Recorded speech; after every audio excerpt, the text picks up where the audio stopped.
Bismillahirrahmanirrahim. Të nderuar shikues, më lejoni që t'ju përshëndes me përshëndetjen islame. Assalamu alaikum wa rahmatullahi wa barakatuhu.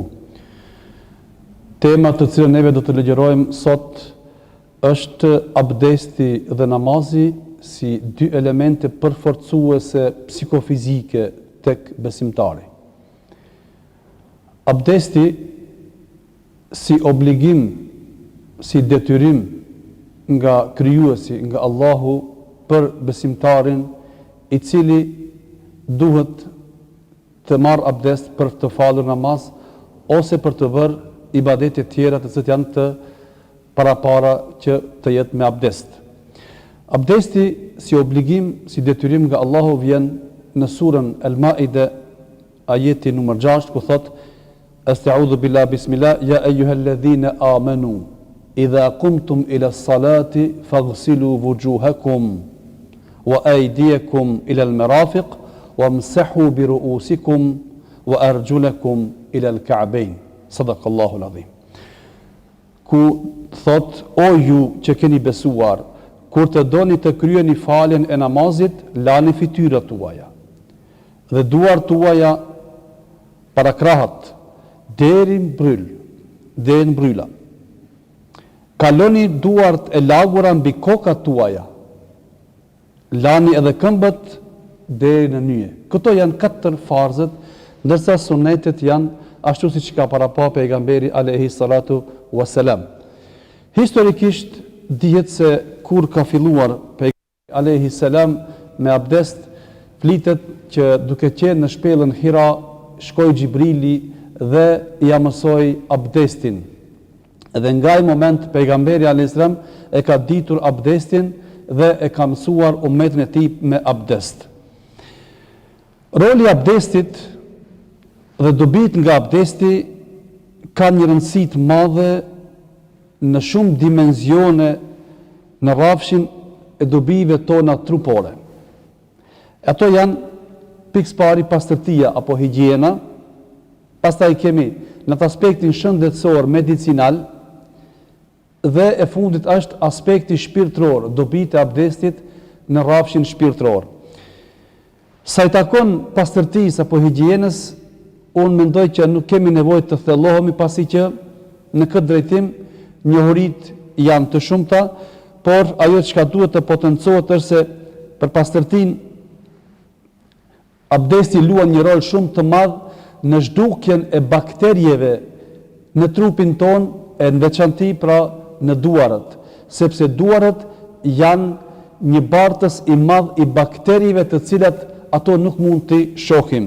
Andaj abdesti e luan një rol shumë të madh në shkatrimin dhe eliminimin e këtyre bakterieve të cilat shkaktohen apo zhvillohen në lëkurën e duarëve tona. Transmeton Ibni Abasi me një hadith ku thuhet: pastërtia shpije drejt besimit, ndërsa besimi me pronarin e vet hyn në xhennet. Tani kalojmë në aspektin shëndetësor. Abdesti paraqet një regulator të temperaturës trupore tonën. Në medicinë njihet shprehja hipertermi dhe hypotermi. Hipertermi është temperatura e lartë në trupin ton dhe hypotermi është temperatura e ulët. Kështu që kur kemi temperaturë të lartë të trupit, me marrjen e abdestit, me lagjen e fytyrave tona, me larjen e duarve tona, këmbëve, mesi, goja, hunda, e kështu me radhë, të gjitha këto e luajnë një rol jashtëzakonisht në përmirësimin dhe në rregullimin e temperaturës trupore. Do të thotë, nëse kemi temperaturën e lartë të trupit, atëherë me abdest, me marrjen e abdestit me ujë të ftohtë, neve e stabilizojmë temperaturën e trupit. Dhe kundërta e kësaj, nëse kemi temperaturë të ulët të trupit dhe neve marrim abdest me ujë të ngrohët, atëherë ngritet temperatura e trupit ton. Çka do të thotë që neve përditshmëria jonë, brenda 24 orëve e kemi një regulator i cili është abdesti, i cili e rregullon temperaturën e trupit ton, ku temperatura dihet që me thonë si dhe 36-37 gradë Celsius e trupit. Pastaj, gjithashtu, abdesti e luan një rol shumë të madh në aspektin shëndetësor, kur flitet shtypjen e lartë të gjakut, e ajo është hipertoni. Hipertoni dhe me thonë shtypja e lartë e gjakut, tensioni i lartë i gjakut. Kur e kemi tensionin e lartë të gjakut, me marrjen e abdestit, faktikisht ulet tensioni. Hadithi pejgamberit sallallahu alaihi wasallam tregon se abdesti është një armatim për besimtarin. Thot, el-wudu'u silahul mu'min. Abdesti është një armatim i fortë dhe i fuqishëm për besimtarin. Abdesti paraqet në aspektin shpirtëror, abdesti paraqet edhe çelës të dyerve të xhenetit. Çelës i dyerve të xhenetit. Thot pejgamberi sallallahu alaihi wasallam, men tawadda fa qal ashhadu an la ilaha illa Allah wahdahu la ashhadu anna Muhammadan abduhu wa rasuluhu futihat lahu abwabul jannah yadkhulu min ayyuha sha. Kush merr abdest dhe thot dëshminë se nuk ka zot tjetër, nuk ka të adhuruar tjetër përveç të vetmit Allahut, Zotit, që nuk ka shok, dhe dëshmojnë se Muhamedi a.s. është rob dhe i dërguar i tij, për të do të hapen 8 dyert e xhennetit dhe hyn nga cila derë të doj. Do të thot, marrja e abdestit edhe të qëndruarit me abdest e ka një rol jashtëzakonisht të madh dhe e luan një rol shumë pozitiv. Sepse me abdest, me marrjen e abdestit dhe me thënien e shahadetit, Allahu xhaleshanu ja mundëson atij besimtari që të hapen 8 dyert e xhenetit, nga e cila derë të doj ai mund të hyjë në xhenet. Psikologjia nga abdesti na vjen si mësim nga vet i dërguari i Allahut xhalla xhelaluhu ve xhaleshanu.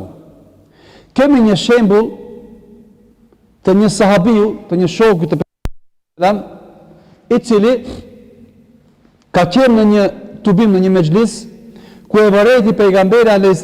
se fytyra e tij ishte e skuqur, damarët e tij të gjakut kryesor ishin të fryer dhe ndihej një shqetësim në fytyrën e tij. Andaj pejgamberi a.s. e urdhëroi që ai të ngritet në këmbë.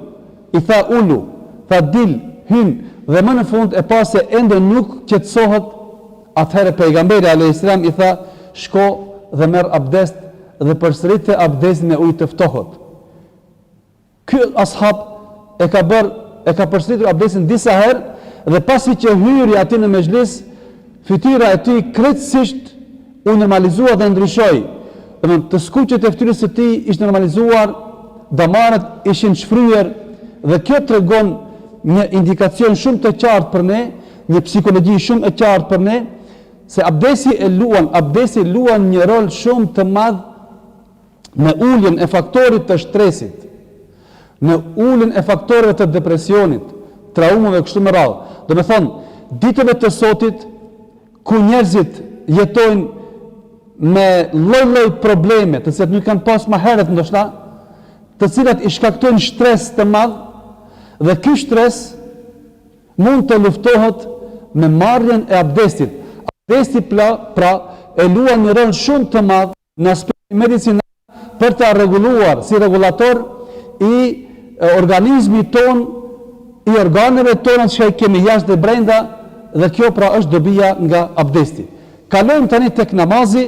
Namazi si shtyllë e dytë, e cila luan një rol shumë të madh psikologjik, ku detyra, obligimi me namaz në shumë vende në Kur'an përmendet. Neve përmendet një rast, vetëm një ajet kuranor në surën Al-Baqara me numër 34, Allahu xhaleshanu thot: "Wa aqimus salata wa atuz zakat." Tamam. Falni namazin dhe jepni zakatin. Kjo formë e këtij obligimi përsëritet në shumë ajete, në shumë vende në Kur'an. Thot gjithashtu Allahu subhanahu inna salata kanat alel mu'minina kitaban mawquta. Vërtet namazi është shtylla qendrore. Vërtet namazi është pra namazi është caktuar në kohë të caktuara. Namazi është obligim i cili falet në kohë të caktuara. Thot pejgamberi alayhi salam në një hadith, as-salatu imaduddin, faman aqamaha faqad aqama ad-din, wa man tarakaha faqad hadama ad-din. Namazi është shtylla qendrore e fesë. Nga këto ajete dhe nga ky hadith kuptohet qartë se obligimi i namazit është një detyrim për çdo besimtar. Dhe lënia e namazit ka pasoja të mëdha. Tani kalojmë se çfarë dobi kemi nga namazi. Në të aspektin fizik, namazi nuk e luan rolin vetëm si fizikulturë që mendon dikush. Vërtet kemi dobi trupore të shumta nga namazi, të cilat që nga falja e vaktit të parë, i cili është sabahu, dhe drejta i fundit, rregullisht brenda 24 orëve në kohë të caktuara besimtari bën lëvizje. Dhe lëvizjet në medicinë, në spitale, në qendra ku sot trajtohen pacientët, lëvizja, mobilizimi është nga faktorët kryesor pas. Namazi paraqet lidhjen e ngushtë mes krijuesit edhe krijesës. Pra në këtë rast është njeriu. Pra me faljen e namazit, neve kemi një lidhje me krijuesin tonë. Namazi është paraqet një komunikim verbal mes neve dhe Zotit tonë, krijuesit. Namazi paraqet për neve, pra kemi një shembull të ndalemi ku thot Allahu xhaleshanuhu dhe o njerëz nëse shikoni në veten tuaj, neve kemi lënë tek ju shumë shenja, shumë fakte, shumë argumente që juve të bindeni që Zoti është një krijues i vetëm dhe ju bindeni tek ai. Shembull kemi dy duaret e tona të cilat kemi 5 gishtërinj. Dora djati ka 5 gishta dhe dora e majt 5. Këto simbolizojnë me 5 shtyllat e Islamit, shahadeti, namazi, zekati, agjërimi, haxhi. Nga këto shtylla më kryesore është namazi, i cili i ka 5 vakte. Ato janë sabahu, dreka, ikindia, akshami dhe jacia. Pra Allahu subhanahu e ka dhënë neve 2 duar, përmes të cilave neve e furnizojmë jetën tonë, e bëjmë punën, bëjmë veprime. Në këto i kemi gishtërinjë të cilët pra simbolizojnë dhe janë si fakt për herë në përcjellin, janë shtyllat dhe 5 vaktet e namazit. Namazi është pra një lidhje verbale mes nesh dhe Allahut.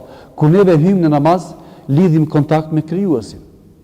Kur neve lexojmë namaz, pjesë nga Kur'ani, Elhamdulillahi Rabbil Alamin, fjalë të kujt janë këto? Këto janë fjalë të Allahu xhaleshanuhu. Pra Allahu flet me ne dhe kjo lidhja verbale, komunikim verbal mes neve dhe krijuesit tonë. Në mungesë të këtij komunikimi është e njëjtë sikur neve të kemi në shtëpi një monitor, një kompjuter, por nuk ka lidhje të internetit. Apo të kemi një celular i cili nuk ka rrjet, nuk ka net. Nuk ka rrjet fare. A ja vlen që neve ta mbajmë atë? Nuk ja vlen. Pra, lidhja mes neve dhe Allahut e fuqishme çka na lidh neve me Allahun është namazi çka neve falim. Abdesti dhe namazi për ne pra janë 2 këmbët çka neve hecim në tokë. Janë sikur 2 duarët tona. Janë si 2 sy çka i kemi në kokë. Janë sikur 2 veshët. Janë sikur 2 veshkët organet e brendshme. Sikur se ashti dhe sikur se trupi dhe shpirti. Namazi dhe abdesti, të nderuar vëllezër, të nderuar dëgjues, paraqesin një lidhje, siç thash, shumë të madhe mes neve dhe Allahu xhaleshanuhu. Pra abdesti si një pastërti, si një higjienë, jo vetëm trupore, por edhe pastërti shpirtërore.